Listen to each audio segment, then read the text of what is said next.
Good morning बच्चों। पाठक sir Uttarakhand के online platform पर एक बार फिर से आपका स्वागत है। तो बच्चों, उत्तराखंड की सीरीज को कंटिन्यू करते हुए उत्तराखंड का पूरा मैं लेक्चर का सीरीज आप लोगों के लिए लेके आ रहा हूँ, फ्रेश सीरीज पूरा और पूरा अपडेटेड वर्जन के साथ में। ठीक है ना बच्चों।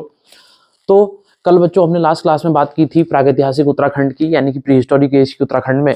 आज हमने डिस्कस करनी है बेटा उत्तराखंड की 3 संस्कृतियां। कल की क्लास में मैंने आपको बताया था, तो कल की क्लास में हमारी बात हो चुकी थी उत्तराखंड में पाषाण उपकरणों की प्राप्ति, स्टोन टूल्स कहाँ से हमने डिस्कवर किए, कहाँ से हमको रॉक शेल्टर्स, उड्यार यानी कि गुफाएं प्राप्त हुई हैं, इंपॉर्टेंट साइट्स इसकी सारी की सारी। और तीसरा बच्चों हमने कप मार्क्स को डिस्कस किया था, यानी कि पहाड़ में पाए जाने वाले ओखली सदृश गड्ढे, उनको ही कप मार्क्स नाम इतिहास में दिया जाता है। तो इनके बारे में भी हमने कहाँ उत्तराखंड में इसकी साइट्स हैं, किसने सबसे पहले डिस्कवर किया, इन सारी बातों को हमने कल डिस्कस किया था। अब बच्चों आज के क्लास में हमने 3 बड़े टॉपिक को डिस्कस करना है। मेनली 3 टॉपिक कौन कौन से हैं बेटा, वो लगभग इसके बाद के काल को रिप्रेजेंट करते हैं उत्तराखंड में। तो कौन कौन सा, एक महापाषाणकालीन संस्कृति, महापाषाणकालीन संस्कृति यानी कि मेगालिथिक कल्चर। मैंने कल भी इसके बारे में आपको बताया था, मेगालिथिक ब्यूरियल्स के बारे में इसमें हम पढ़ेंगे। और दूसरी जो टॉपिक हम पढ़ेंगे बेटा, दूसरा वो टॉपिक हम पढ़ने वाले हैं ताम्र निखात संस्कृति, ताम्र निखात संस्कृति बोले तो इसको बोलते हैं बेटा इंग्लिश में कॉपर होड कल्चर, कॉपर होड कल्चर। और तीसरी संस्कृति हम पढ़ेंगे बच्चों पीजीडब्ल्यू कल्चर, पीजीडब्ल्यू कल्चर यानी कि पीजीडब्ल्यू संस्कृति, यानी कि पेंटेड ग्रे वेयर्स, चित्रित धूसर मृदभांड संस्कृति, चित्रित धूसर मृदभांड संस्कृति। ठीक है बच्चों, तो आज इन 3 टॉपिक्स पर हम बात करने वाले हैं, एक एक करके चल के उनको शुरू करते हैं। तो सबसे पहली बात हम करते हैं बच्चों महापाषाणकालीन संस्कृति की।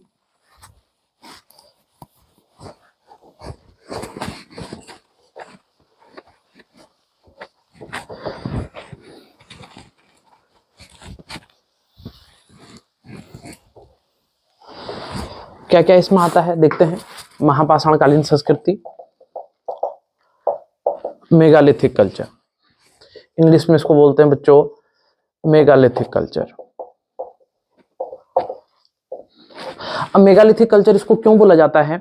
मेगालिथिक, मेगा प्लस लिथिक, यानी कि मेगा माने बड़े और पत्थर, लिथिक माने पत्थर, यानी कि ह्यूज स्टोन्स मेनली या लार्ज स्टोन्स। तो बच्चों इस संस्कृति के जो लोग थे ये समाधान के लिए यानी कि ब्यूरियल के लिए, समाधान बोले तो ब्यूरियल, ये जो ब्यूरियल्स बनाते थे उसके चारों ओर बड़े बड़े पत्थर खड़े करते थे और उन पत्थरों को फिर फर्दर ऊपर से एक पटाल से यानी कि चौड़े पत्थर से फिर ढकते थे।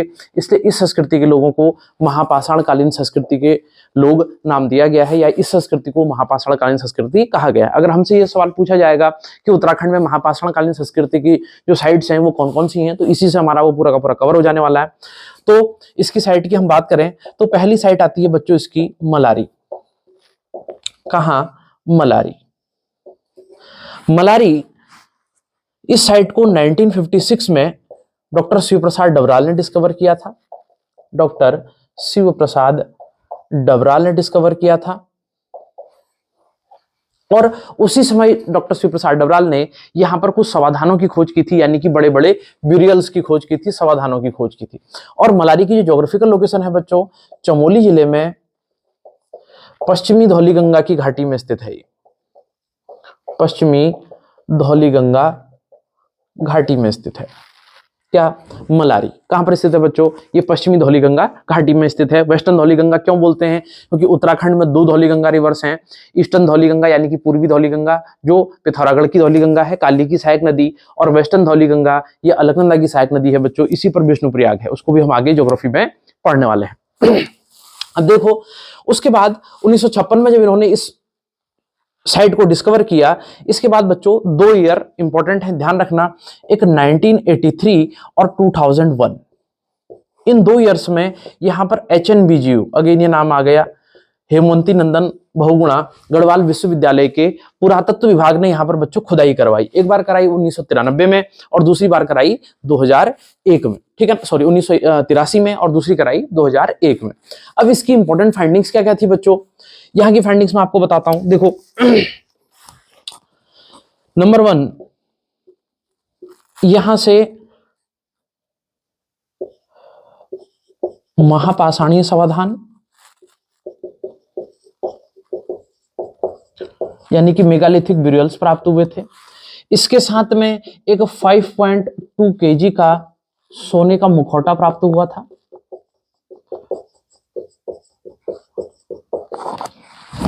ठीक है, तो बच्चों यहां से फिर एक सवाल आगे हमें कल्चर में आपको बताऊंगा कि उत्तराखंड में ऐसे कौन कौन से नृत्य हैं या कौन कौन सी परंपराएं हैं जिनसे मुखौटों का संबंध है। जैसे एक हिल यात्रा है, ये सब जानते हैं, एक रामायण है, सब जानते हैं, लेकिन 2-4 और भी हैं, वो मैं आपको जब कल्चर पढ़ाऊंगा तो तब बताऊंगा। ये तो बड़ा इंटरेस्टिंग होने वाला है सारा का सारा जो मैंने ये सीरीज चला रखी है।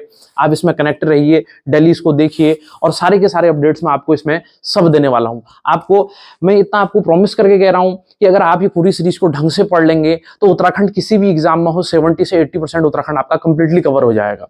देखो 100% की गारंटी तो कोई भी नहीं ले सकता, ठीक है ना। तो मैं आपको इतना कमिटमेंट कर सकता हूं कि 70 से 80% चीजें आप पूरे ये क्लास से ही कवर अप कर लोगे। मैं सारी की सारी माइन्यूट डिटेल्स आपको इसमें सब बताने वाला हूं, ठीक है बच्चों। तो देखते हैं, एक तो इन्होंने महापाषाणकालीन समाधान खोजे, दूसरा इन्होंने 5.2 kg का एक सोने का मुखौटा खोजा, और यहां से और क्या फाइंडिंग्स है यहाँ की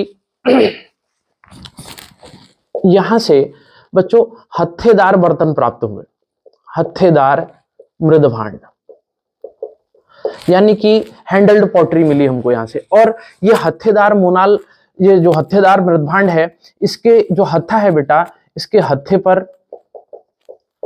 मोनाल का चित्र है, मोनाल का चित्र बना हुआ है। किसका चित्र बना हुआ है?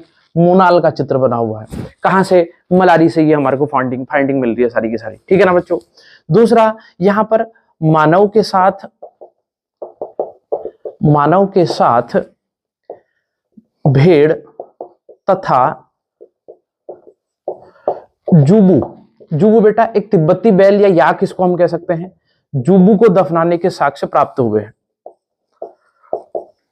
दफनाने के साक्ष्य, यानी कि हम कह सकते हैं विद ह्यूमन सीप या भेड़ कह लें, बकरी कह लें, प्लस जुबू बोले तो तिब्बतन याक, इसके साथ में इसको बेरिड किया गया है, यानी कि इसके ब्यूरियल के साथ में ह्यूमन के साथ में हमको क्या मिल रहा है? एक सीप मिल रही है और दूसरा हमको एक हिमालयन याक मिल रहा है बच्चों। तो कहां की साइड की बात हो रही है? ये मलारी की बात हो रही है।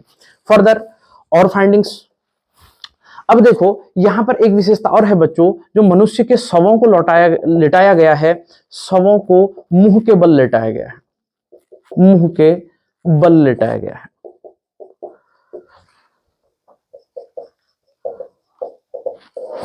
शवों को मुंह के बल लिटाया गया है। तो ये सारी की सारी फाइंडिंग्स कहां की हैं बच्चों? मलारी की साइड की। 1956 में डॉक्टर शिव प्रसाद डबराल ने डिस्कवर किया, चमोली जिले के वेस्टर्न धौलीगंगा घाटी में स्थित है। यहां से महापाषाणकालीन समाधान के साक्ष्य मिले हैं, 5.2 kg का एक सोने का मुखौटा मिला है, प्लस हत्थेदार हमको मृदभांड मिले हैं, हैंडल्ड पॉटरी मिली है, और हत्थे पर बच्चों एक मोनाल का चित्र बना हुआ है। और साथ साथ में हत्थेदार मृदभांड के साथ होने के साथ बेटा ये टोंटी युक्त भी है, टोंटी युक्त बर्तन भी है। तो ध्यान रखना, हत्थेदार और टोंटी युक्त बर्तन दोनों हमको मलारी से ही मिल रहे हैं। और मानव के साथ एक भेड़ और जुबू यानी कि तिब्बतन याक को दफनाने के साक्ष्य हमको यहां से मिले हैं। ये क्वेश्चन अभी रिसेंटली ग्रुप सी के एग्जाम में पूछा गया था बच्चों, तो यहीं से ही हमारा सॉल्व हो जाता, ठीक है ना। और शवों को मुंह के बल यानी कि औंधे मुंह लिटाया गया है, मुंह के बल शव को दफनाया गया है। तो ये सारी फाइंडिंग्स है बच्चों हमारी कहां की? सबसे पहली साइट हमारी मलारी की। अब यहां पर 2 स्पेशलाइज्ड बातें मैं आपको बताना चाहता हूं जो जनरली हमको छोटी मोटी कंपटीशन की किताबों में नहीं मिलती है। क्या? पहली बात बच्चों कि भाई अगर ये महापाषाणकालीन समाधि उत्तराखंड में मिली है तो ये महापाषाणकालीन समाधि से संबंधित लोग कौन है? तो अब इसमें 2 मत हमारे पास है कि ये लोग हैं कौन। तो देखो पहला मत आता है डॉक्टर शिव प्रसाद डबराल का। कौन है? ठीक है ना। डॉक्टर डबराल क्या कह रहे हैं? डॉक्टर डबराल कहते हैं कि ये जो समाधियां हैं ये किसी पशुचारक जाति की हैं, किसी शेफर्ड कम्युनिटी की हैं, पशुचारक जाति से संबंधित है।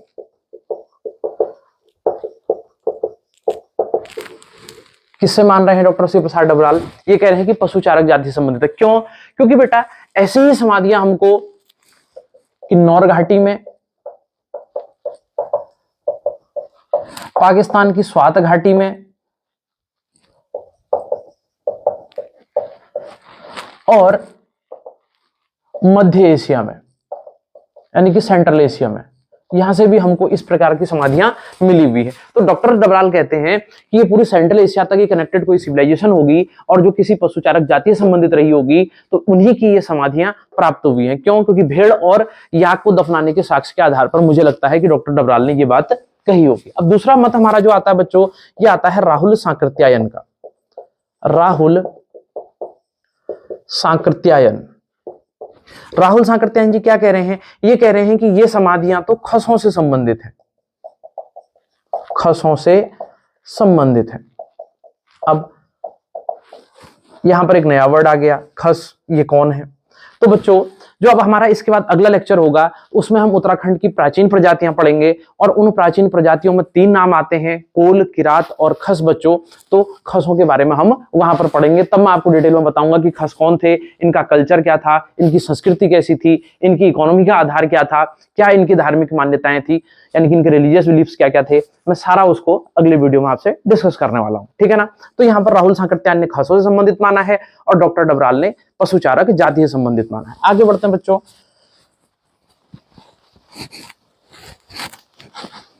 ये हमारी महापाषाणकालीन समाधि के बारे में चीजें पूरी हो गई। तो हमसे वो पूछेगा कि किन्नौर के समान समाधियां या मध्य एशिया के समान समाधियां ये उत्तराखंड में कहां से प्राप्त हुई हैं? तो ये मलारी से प्राप्त हुई है। अब मलारी के बाद दूसरी साइट कौन सी है? दूसरी साइट है बच्चों इसकी पश्चिमी रामगंगा घाटी।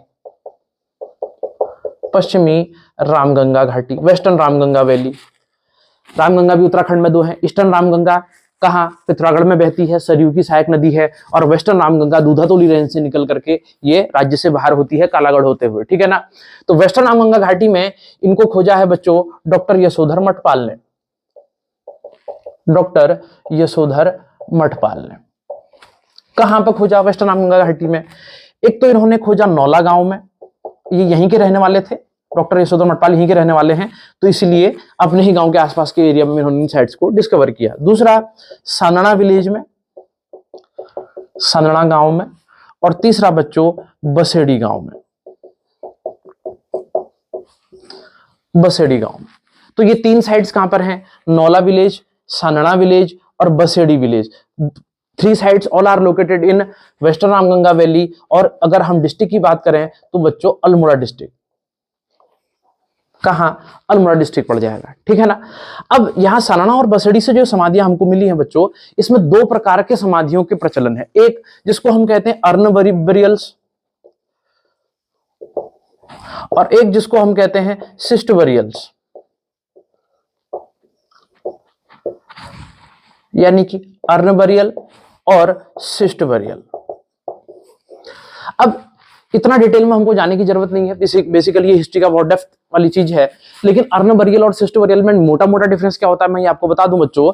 अर्न बरियल और सिस्ट, एक में क्या होता है कि आयताकार समाधि बना करके मंडलाकार समाधि में रखा जाता है मनुष्य को पूर्ण रूप से पेटी के फॉर्म में, और दूसरे में बच्चों आंशिक समाधान किया जाता है, पार्सल ब्यूरियल किया जाता है, यानी कि मनुष्य के अवशेषों को घड़े में डाल करके घड़े को दफनाया जाता है। तो दोनों ये इस प्रकार की समाधियां हमको कहां से प्राप्त होती हैं?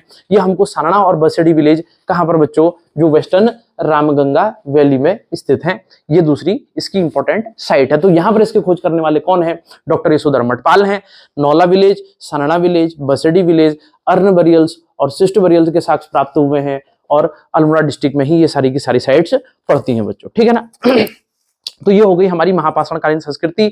2 इंपॉर्टेंट साइट्स हैं इसकी, एक मलारी बच्चों और दूसरा वेस्टर्न रामगंगा वैली के अंदर। 3 ये सब साइट्स हैं, इनको हमको ध्यान में रखना है। अगर हमसे पूछा जाएगा महापाषाणकालीन संस्कृति के बारे में लिखिए, इससे हम आराम से लिख सकते हैं, इससे ज्यादा कोई डिटेल लिखने की हमको जरूरत नहीं है। अच्छा नंबर मिलेगा, बिलीव कीजिए, ठीक है ना। अब आगे बढ़ते हैं बच्चों। अगली बात जो दूसरी हमारी बात आती है वो है ताम्र निखात संस्कृति से संबंधित। अब ताम्र निखात संस्कृति को हम ये कह सकते हैं बच्चों, भारतीय इतिहास में एक एज आता है जिसको हम कहते हैं चाल्कोलिथिक एज या कैल्कोलिथिक एज। हिंदी में इसको बोला जाता है बच्चों ताम्र पाषाणी संस्कृति, यानी कि मनुष्य ने सबसे पहले तांबे धातु का प्रयोग करना आरंभ किया था, लेकिन धीरे धीरे जब पहले से पाषाण उपकरण पहले से चल रहे थे तो एक स्थिति ऐसी आई जहां पर ट्रांजिशन फेज आया, जहां पर तांबा और पाषाण उपकरण दोनों का उपयोग कर रहा था मनुष्य। तो इस एज में एक संस्कृति आती है जिसको हम नाम दे रहे हैं उत्तराखंड में क्या बच्चों, ताम्र निखात संस्कृति। तो दूसरा कल्चर हमारा है बच्चों ताम्र निखात संस्कृति, कॉपर होल्ड कल्चर। अब what is copper hold culture? Copper hold culture है क्या?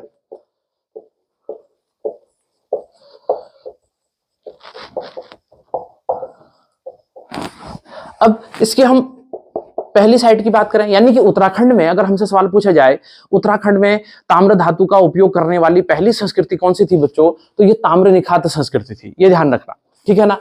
ये पहली साइड बच्चों इसकी है बहदराबाद। बहदराबाद, बहदराबाद कहां है बच्चों? ये हरिद्वार में है। अब इसकी कहानी सुनाता हूं शॉर्ट फॉर्म में। 1951 में बहदराबाद में क्या चल रही थी बच्चों? नहर की खुदाई चल रही थी। कब? 1951 में नहर की खुदाई। अब इस नहर की खुदाई में कुछ ताम्र उपकरण प्राप्त हुए। क्या प्राप्त हुए हमको? ताम्र उपकरण, यानी कि कॉपर टूल्स। और अब ये जब ताम्र उपकरण प्राप्त हुए तो बड़े सरप्राइज की बात थी। तो फर्दर 1953 में, दोनों डेट्स इंपॉर्टेंट हैं, जरूर ध्यान रख लीजिएगा। 1953 में बच्चों यज्ञदत्त शर्मा के नेतृत्व में यहां पर क्या करवाई गई? खुदाई करवाई गई। तो बहदराबाद की खुदाई कब हुई? 1953।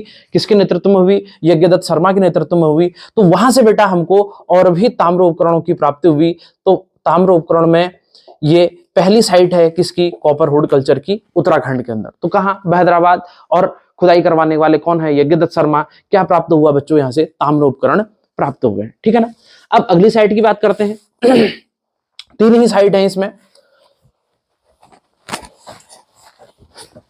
अगली साइट कौन सी है? अल्मोड़ा से भी हमको ताम्र उपकरण प्राप्त हुए। ये हुए बेटा 1985 में। और इसके बाद तीसरी साइट हमारी आ जाती है Bankot. Bankot is located in Pithoragarh district. Pithoragarh के बनकोट में 1989 में यह साइट डिस्कवर हुई और यहां से हमको 8 ताम्र उपकरण। अब बच्चों यहां पर फिर मैं आपको एक चीज बताना चाहूंगा। परीक्षावाणी की अगर आप किताब पढ़ते हैं तो परीक्षावाणी वाले ने लिखा हुआ है कि यहां से हमको क्या मिले हैं? 8 ताम्र मानव आकृतियां मिली हैं। क्या मिली हैं?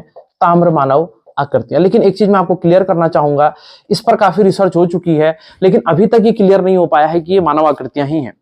हम इसको ये मान के चल रहे हैं, अभी तक डीपी शर्मा ने भी इसके ऊपर एक रिसर्च पेपर लिखा है, तो उन्होंने इसके ऊपर ये कहा कि ये 8 ताम्र उपकरण ही हैं, इनको मानव आकृतियां हम कहीं से कहीं तक नहीं मान सकते हैं, ठीक है ना। तो जो भी हो, अगर हमसे, अब हमको यहाँ पर रिसर्च के लेवल पे चीजों को नहीं देखना, लेकिन आपकी जानकारी के आपको बता रहा हूं, अगर वो हमसे पूछे सवाल कि ताम्र मानव आकृतियां कहां से प्राप्त हुई हैं, तब भी आंसर बनकोट हो जाएगा। और वो पूछेगा 8 ताम्र उपकरण हमको कहां से प्राप्त हुए हैं, तब भी आंसर बनकोट हो जाएगा। ये साइट डिस्कवर हुई बच्चों कब? 1989 में। और ये जो ताम्र उपकरण है वर्तमान में कहां रखे गए हैं? अल्मोड़ा संग्रहालय में रखे गए हैं, Almora museum. In copper tools को वर्तमान में कहां रखा गया है? अल्मोड़ा संग्रहालय में रखा गया है। तो बच्चों ये हो गई हमारी दूसरी कौन सी संस्कृति? ताम्र निखात संस्कृति। 3 इंपॉर्टेंट साइट्स हैं, बहदराबाद, अल्मोड़ा और बनकोट। तो बहदराबाद इन हरिद्वार डिस्ट्रिक्ट, अल्मोड़ा जनपद है, और बनकोट पिथौरागढ़ डिस्ट्रिक्ट में पड़ता है बच्चों। तो इसको आपको ध्यान में रखना है। आगे बढ़ते हैं बच्चों।